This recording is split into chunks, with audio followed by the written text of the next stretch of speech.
We're putting the band back together.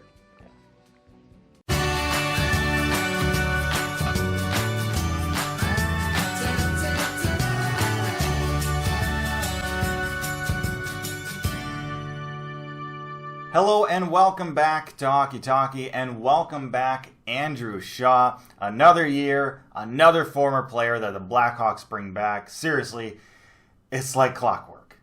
So the full trade is the Blackhawks are sending Montreal a second-round draft pick and a seventh-round draft pick next year in 2020 and a third-round draft pick in 2021 in exchange for Andrew Shaw and a seventh-round draft pick in 2021. Now, in terms of the Canadian side to this trade, this definitely helps them in their quest to acquire all of the draft picks. They now have about $1 billion, give or take a few. But most importantly, it does clear up cap space for them. Andrew Shaw has a $3.9 million cap hit, so clearing about $4 million in cap space right before free agency opens. It seems like Montreal is kind of going to make a run at some of these high-end free agents come Monday. So that's kind of what it looks like, especially with this deal seemingly coming out of nowhere right before the free agency period starts.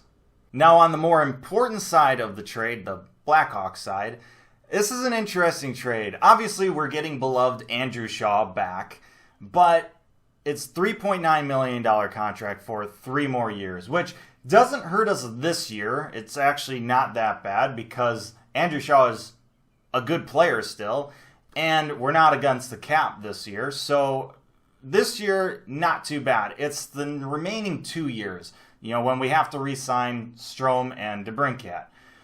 That's when this is going to really affect us. Now, before you freak out about that, I want to remind you that there's a lot of time between now and then. Specifically, the trade deadline, next offseason. Basically, the Blackhawks have time to unload other contracts, other guys, that this contract, this $3.9 million that we're paying Andrew Shaw for the next 3 years, won't affect our ability to sign guys like DeBrincat and Strome.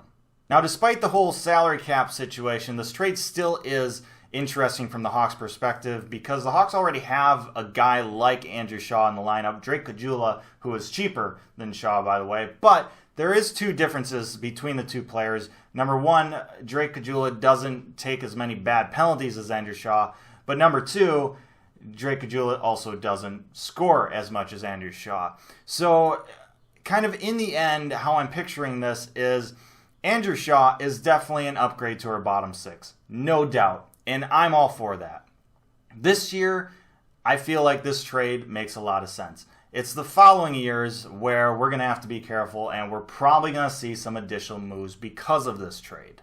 One last important thing about this trade to note is that Andrew Shaw is 27 years old.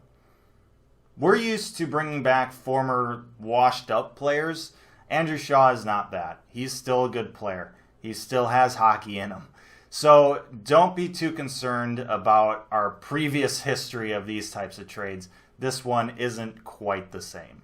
So I'm going to leave it at that. Thank you so much for watching this episode of Hockey Talkie. I really appreciate it. Let me know your thoughts on this trade and how excited you are about getting Andrew Shaw back. Let me know down in the comments section below. Like, share, and subscribe. I appreciate that as always. But most importantly, stay safe, make good decisions, and I'll see you next time.